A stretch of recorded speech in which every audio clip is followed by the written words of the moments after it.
बिस्मिल्लाहिर्रहमानिर्रहीम। अस्सलाम वालेकुम students, welcome back to chemistry hub by Umar Saleem. Chemistry class 9 हम लोग स्टडी कर रहे हैं, चैप्टर नंबर 10 आज हम शुरू करेंगे। बच्चों, चैप्टर का नाम है इन्वायरमेंटल केमिस्ट्री। आज हमारी लेक्चर सीरीज का लेक्चर नंबर 1 है, जिसके अंदर हम थोड़ा सा इंट्रोडक्शन देखेंगे। इन्वायरमेंटल केमिस्ट्री क्या होती है, तो सबसे पहले इसकी डिफाइन ही लिख लेते हैं कि इन्वायरमेंटल केमिस्ट्री क्या है। कहते the branch of chemistry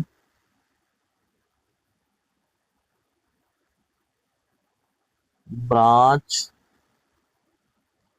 of chemistry which deals with the study of with the study of chemicals and other pollutant। Pollutant बोलते हैं गंदगी फैलाने वाले चीज़ों को, जो गंदगी फैलाती हैं। दूसरे जो पोल्यूटेंट्स होते हैं इन दी इन्वायरमेंट, इन्वायरमेंट बोलते हैं बच्चों माहौल को, इन दी इन्वायरमेंट इज कॉल्ड, इसको हम बोलते हैं बच्चों इन्वायरमेंटल केमिस्ट्री।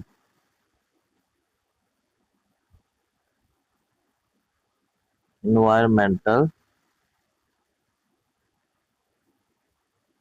वो कहता है कि इन्वायरमेंटल केमिस्ट्री केमिस्ट्री की वो शाख होती है जिसके अंदर हम केमिकल्स, जो जहरीले केमिकल्स, जो बुरे केमिकल्स होते हैं, या दूसरे पोल्यूटेंट्स होते हैं। पोल्यूटेंट्स ऐसी चीज़ों को बोलते हैं बच्चों जो गंदगी फैलाते हैं, और इन द इन्वायरमेंट जो है माहौल के अंदर मौजूद है। सारी बात, बहुत सारी चीज़ें ऐसी हैं, पहले वजह ऐसा माहौल नहीं रहा, माहौल बहुत ज़्यादा गंदा हो गया है, ठीक है। तो ये इंसानों की वजह से ही हुआ है, हमने जंगलात काट दिए हैं, तो माहौल के अंदर पोल्यूशन जो है बहुत ज़्यादा बढ़ गई है। तो वो सारी चीज़ें जो है बच्चों हम इन्वायरमेंटल केमिस्ट्री के अंदर देखते हैं कि माहौल के अंदर कौन कौन सी चीज़ें हैं, इन्वायरमेंट के अंदर कौन कौन सी चीज़ें हैं, और उनका इंसानी चीज़ों के ऊपर क्या असर होता है, इंसानी सरगर्मियों के ऊपर क्या असर होता है। तो वो कहता है कि ये जो चीज़ें होती हैं ना, केमिकल्स वगैरह जो होती हैं इन्वायरमेंटल केमिस्ट्री के अंदर जो होता है ना, वो कहता है कि ये फैक्ट स्टडी करता है, किसका स्टडी अबाउट अफेक्ट्स, कि क्या क्या असरात होते हैं, किसके असरात होते हैं, ऑफ केमिकल्स, केमिकल्स के कौन कौन से असरात होते हैं, on living and non living things, जिंदा जानदार चीज़ों के ऊपर और बेजान चीज़ों के ऊपर इन केमिकल्स के क्या क्या असरात होते हैं, वो सारा कुछ बच्चों हम इन्वायरमेंटल केमिस्ट्री के अंदर स्टडी करते हैं। तो इन्वायरमेंटल जो एजुकेशन है वो क्यों ज़रूरी है, मैं यहाँ पे एक पॉइंट बना देता हूँ। वो कहता है कि इन्वायरमेंटल जो एजुकेशन है ना, माहौलियाती जो तालीम है वो क्यों ज़रूरी है। इन्वायरमेंटल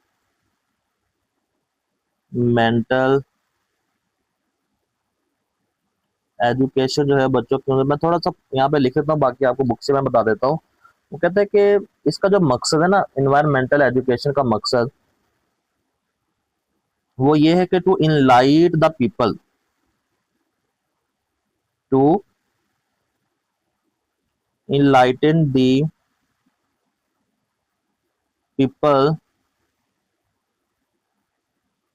के लोगों को आशना किया जाए, पर्टिकुलरली खास तौर पर द स्टूडेंट्स, लोगों को आशना किया जाए, खास तौर पर जो स्टूडेंट्स है, तालिब इल्म है, उनको आशना किया जाए किसके मतलब, about the importance of protection, about the protection and conservation of our environment and conservation of our environment। ठीक है, हमारे माहौल के अंदर जो तब्दीलियां आ रही हैं उनके बारे में, उनको उनसे कैसे बचा जा सकता है और उनको कैसे रोका, उनकी प्रोटेक्शन कैसे की जा सकती है बच्चों। इसके मतलब इन्वायरमेंटल एजुकेशन बहुत ज़रूरी है। अगर आपको पता होगा कि ये चीज़ कितनी गंदगी फैलाती है तो आप उसको रोक सकते हो, ठीक है। तो सबसे जो ज़्यादा जो गंदगी फैलती है ना, वो आगे वाले पॉइंट के ऊपर लिखा हुआ है। आगे वाले पॉइंट का मैं पॉइंट यहाँ पे फिर उसका भी बना देता हूँ, पॉइंट क्या बन सकता है उसका। पोल्यूशन, ये शॉर्ट क्वेश्चन भी आ सकता है, एजुकेशन, एनवायरमेंटल एजुकेशन क्यों ज़रूरी है, तो वो आपने पैराग्राफ लिखना है। वो मेरा पैराग्राफ भी आपको बुक से बता देता हूँ। वो कहता है कि pollution due to industrial revolution, pollution जो है वो क्यों फैलती है, pollution due to industrial revolution and human activities.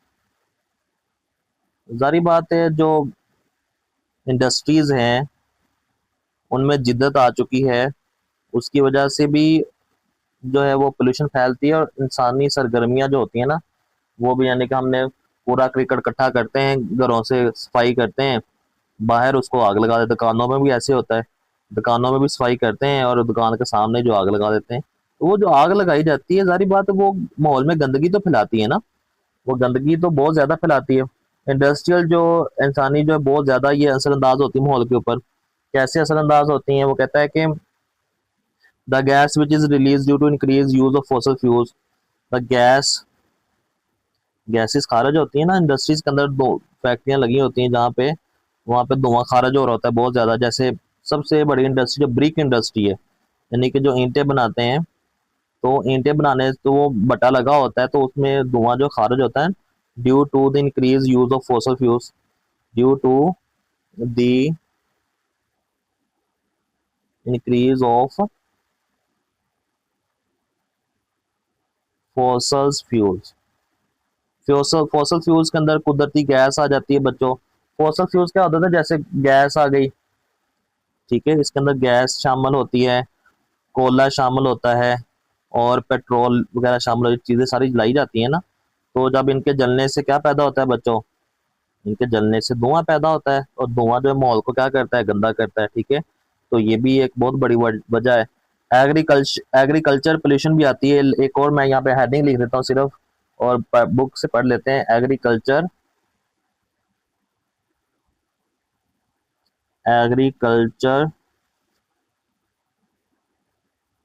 Agricultural pollution, ये आपने हेडिंग जो है वो सारी नोट कर लेनी है।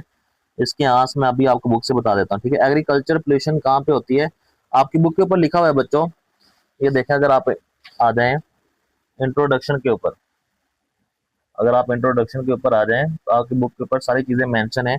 सबसे पहले तो इन्वायरमेंटल केमिस्ट्री की डिफाइन आती है। कहता है कि ब्रांच ऑफ केमिस्ट्री जो कि डील करती है स्टडी ऑफ केमिकल्स को और दूसरे पोल्यूशन को जो है कि माहौल के अंदर मौजूद होते हैं, उनको बोला जाता है इन्वायरमेंटल केमिस्ट्री। तो इसके बहुत ज़्यादा इफेक्ट होते हैं लिविंग थिंग्स के ऊपर और नॉन लिविंग थिंग्स के ऊपर।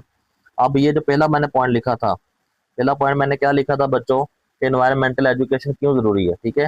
वो कहता है कि जो इन्वायरमेंटल केमिस्ट्री है ना, इन्वायरमेंटल केमिस्ट्री जो है वो is a part of environmental education which the object, इसका मकसद क्या है, of which is to enlight, के लोगों को रोशनास किया जाए, लोगों को आशना किया जाए, द पीपल, लोगों को, पर्टिकुलरली द स्टूडेंट्स, खास तौर पर तालब इल्मों को, किस चीज़ से, about the importance of protection and conservation of our environment, the need for this environmental education, both formal and non formal, दोनों की ज़रूरत है, फॉर्मल की भी और नॉन फॉर्मल, यानी कि रेगुलर और non regular. It keenly felt at the national level, जो कि नेशनल लेवल पे इसकी ज़रूरत होती है, ठीक है। ये आपसे शॉर्ट क्वेश्चन आ सकता है कि इन्वायरमेंटल एजुकेशन क्यों ज़रूरी है। आगे जो दूसरी मैंने हेडिंग लिखी थी, दूसरी हेडिंग क्या थी, pollution due to industrial revolution and human activity, के इनकी वजह से पोल्यूशन क्या पैदा, दूसरा उसका जो पॉइंट है उसका यहाँ से लेकर यहाँ तक है, इसको भी आप निशान लगा लीजिएगा। वो कहता है since the start of industrial revolution human activities have played havoc with the atmosphere of the earth, the gas which are released due to the increased use of fossil fuels, कुदरती गैस, कोयला, उसके अंदर gas का जो है polluted the atmosphere, जो माहौल को गंदा कर रही है, up to such an extent that is difficult to the breathe in air, जिसे हवा में सांस लेना मुश्किल होता है, in some areas of metropolitan cities, जैसे बहुत आबादी वाले इलाके, जैसे लाहौर है, लाहौर में अगर आप चले जाएं तो गंदगी पोल्यूशन जो वहाँ पे बहुत ज़्यादा है। पहले तो आप सांस ले सकते हैं, साथ वहाँ पे मास्क पहनना बहुत ज़रूरी होता है ताकि सेहत को नुकसान ना हो। एक लास्ट मैंने आपको हेडिंग लिख के दी थी, एग्रीकल्चर, जो खेती बाड़ी है उससे कैसे पोल्यूशन फैलती है। यहाँ पे उसका ये लास्ट वाला पैराग्राफ ये आपने देखना है बच्चों। The extensive use of fertiliser, fertiliser होता है खादें, खादें इस्तेमाल करते हैं ना, इंसेक्टिसाइड कीड़े मार अद्वियात, पेस्टिसाइड, इंसेक्टिसाइड, पेस्टिसाइड, ये सारे कीड़े मार अद्वियात होती हैं जड़ी बूटियों को मारने के लिए, और कीड़े मार अद्वियात जो होती हैं वगैरह वगैरह फॉर एग्रीकल्चर पर्पस, चीज़ों एग्रीकल्चर पर्पस के लिए आप इस्तेमाल क्या है, proved to be harmful for animal, जो कि जानवरों के लिए क्या खतरनाक होती हैं, बर्ड्स परिंदों के लिए, एंड ह्यूमन बीइंग और इंसानों के लिए भी।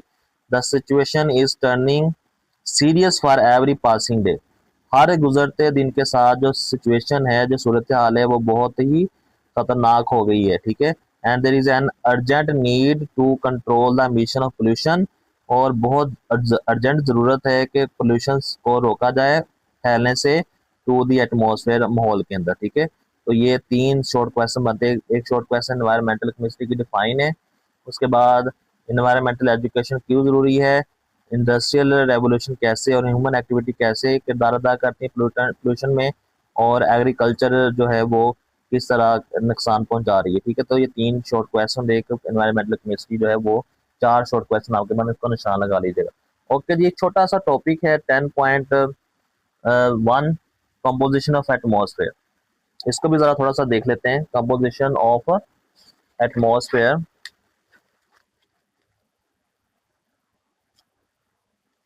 टॉपिक है बच्चों 10.1,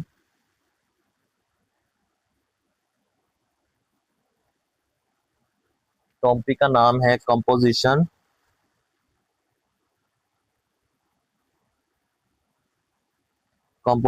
ऑफ, कि जो हमारा माहौल है वो किस चीज से मिलके बनता है। हमारा जो माहौल है, कंपोजिशन एटमॉस्फेयर, हमारा माहौल जो है बच्चों वो किस चीज से मिलके बना होता है, ठीक है। तो वो कहता है एटमॉस्फेयर के ऊपर, जारी बात है, अगर आप एटमॉस्फेयर में देखें तो ब्लैंकेट ऑफ एयर है, यानी कि हर तरफ हवा मौजूद है, ठीक है।